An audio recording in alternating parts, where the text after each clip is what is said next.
নমস্কার বন্ধুরা, নমিতা কিচেনে তোমাদের সবাইকেই স্বাগতম।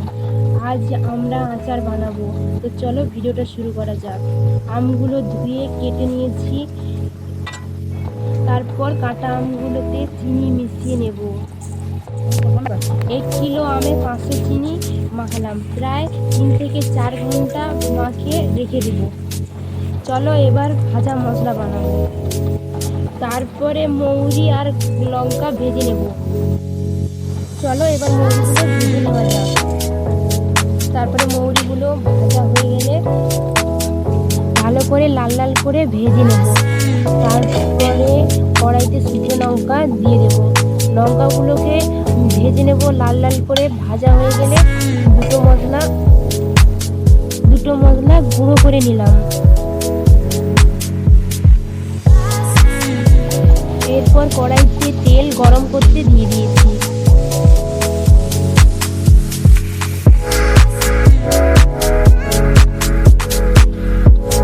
গরম হয়ে এলে গরম তেলের উপর কালো জিরে দিয়ে দেব।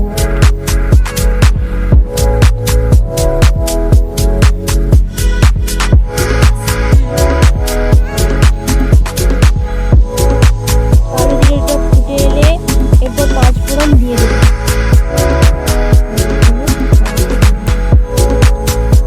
তারপরে চিনি মেশানো আমগুলো কড়াইতে দিয়ে দিলাম। চিনি মাখানো আমগুলো ভালো করে নাড়াচাড়া করে নেব। দেখো নাড়াচাড়া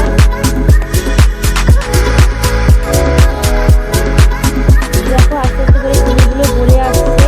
গলে এলে তারপরে 500 গ্রাম চিনিটা আমি রেখে দিয়েছিলাম, সেটা দিয়ে দেবো।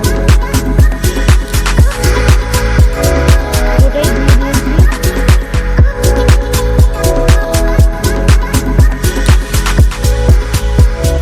এরপর চিনিটা আমি আবার নাড়াচাড়া করব।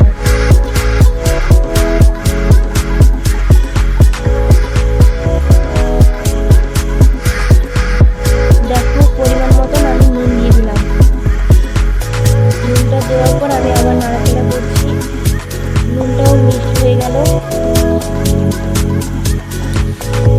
এবার আমি 20 মিনিট হাই ফ্লেমে নাড়াচাড়া করব। নাড়াচাড়া করতেই থাকবো।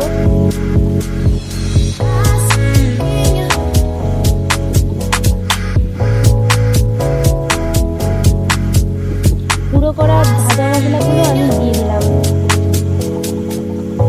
দেওয়ার পর আমি 10 মিনিট আমি লো ফ্লেমে নাড়াচাড়া করব।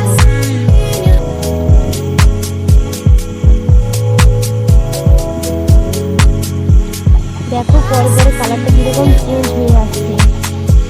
দেখো চিনিটা কত সুন্দর চিপচিপে হয়ে আসছে।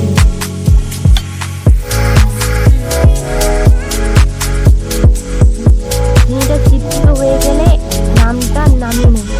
দেখুন আমাদের আচার এবার পুরোপুরি কমপ্লিট। দেখুন কত সুন্দর কালারটা এসেছে।